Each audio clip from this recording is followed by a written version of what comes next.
This WNBA offseason killed a lot of dumbass narratives, right? It really did. And I hope they're gone for good. And I hope we spend so much less time discussing nonsense. Dewanna Bonner has ended her 6-month break from Twitter, and her recent post has sparked a lot of conversation. She's signing with the Indiana Fever, but there's more to the story. She's changing the narrative around an unjust reputation. But I think we've seen it stamped out this offseason. And one of those narratives was people wouldn't want to go to the Fever because of the Fever fan base. You might be wondering, isn't that the team with the controversial fans? Well, Bonner's tweet is shifting the perspective, and there's much more to this story than it seems. It goes to show you that I think hopefully all that stuff has been put in the rear view. And of course, Bonner is a pro. Brace yourself, because what Bonner just said is about to shake up the entire WNBA scene. The impact on the upcoming season will be hard to ignore. Let's dive into why this is more significant than it might seem. Imagine this. B is casually scrolling through her phone, probably bracing for the usual posts, but then, bam, she comes across something that really fires her. She's gone online for 2 times.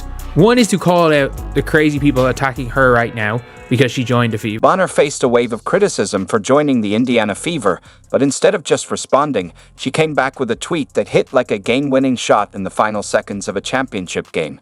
She stood her ground, defending her decision with the intensity of a player going all out for a loose ball in the fourth quarter. I don't get on here often because this app is insanely too much sometimes.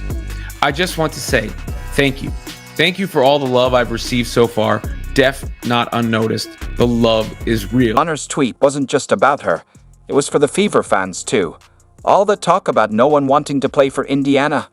Bonner shut it down, defending the passionate fans who deserve better and are ready to support her. And I think after what happened last season, Fever fans are probably starving for that. And I think seeing the validation of the players choosing their team. You might be wondering why this matters. Bonner's a veteran and champion, so when she speaks, everyone listens. Her tweet isn't just about her or the Fever, it's about the whole WNBA. She's calling for unity, focusing on the game and the fans, and encouraging everyone to build each other up, not tear each other down.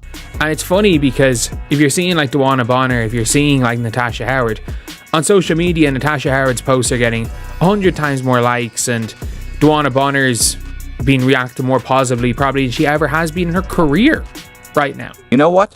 People are listening. The response has been huge. Fans are rallying behind her, and other players are showing support.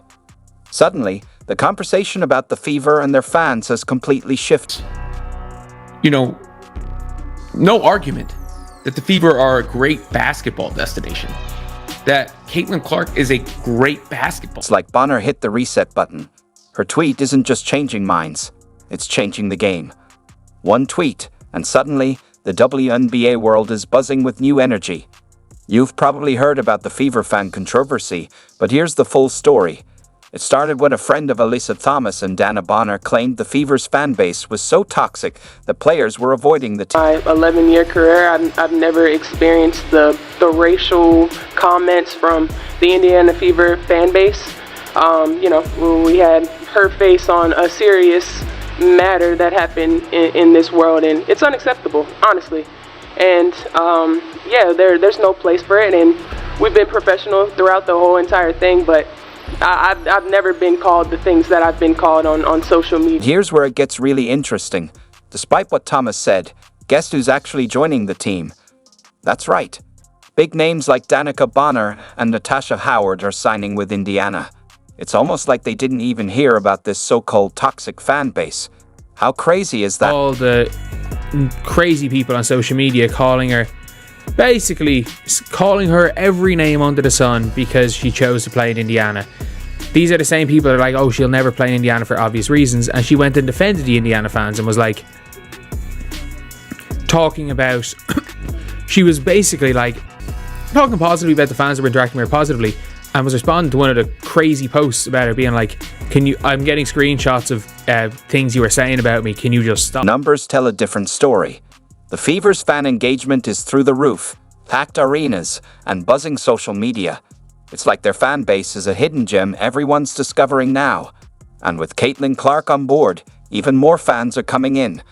The team that supposedly had a toxic fan base is now attracting new supporters left and right. It just doesn't. The Fever fan base being painted with this broad brushstroke was always just stupid, really. There's no other word for it, because Caitlin Clark brought more fans to the league than it's ever seen. So many of them are Fever fans, and the new fans that come in outnumber the old fans that were already there. You don't want to tell those people they're unwelcome. What's really going on is that the Fever fan base isn't as toxic as some claim. The truth is more complicated than anyone thought. Sure, there are a few bad apples. Let's be honest, every team has them. The key point is that they're just a small part of the Fever fan community. And a lot of fans, I think, felt unwelcome as a result of that, because when you look at every sport and every fan base, there are going to be bad apples. With every group of people, there are. And the larger that group becomes, of course, then the larger the small percentage of bad apples are. But if you've ever followed sports, you see people acting stupid online or even live at games. Here's the real surprise. Why are star players flocking to Indiana? Maybe it's the chance to win, more endorsements, or perhaps they've realized the Fever fans aren't as bad as some. It is, if you're good and you're playing well, it's great to be a Fever. If you're playing badly, it is the worst place you can be. And if you're a WNBA player, you've got to be able to handle that. Think about it. If the fan base was really that toxic, would all these top players be eager to join? No way. It's like they're seeing something entirely different from what we've been told. And you know what? I bet they're right. With Natasha Howard, it was very clear that like that potential for stardom, which she never had in her career, no matter how good she's been, outweighed like any potential like downsides of playing for the Fever. And then for Dewanna Bonner, she had all those connections to Indiana. She had connections to Stephanie White. I think you know what's happening with the Indiana Fever, but there's a comeback no one expected. Remember when they were called radioactive? Now they're the hottest ticket in town. What changed? Caitlin Clark. She's not just a star on the court. She's bringing new energy to the team, with packed stands and a spotlight that's making Indiana more appealing to play. And like I've said, there's so many pros to playing for the Indiana Fever.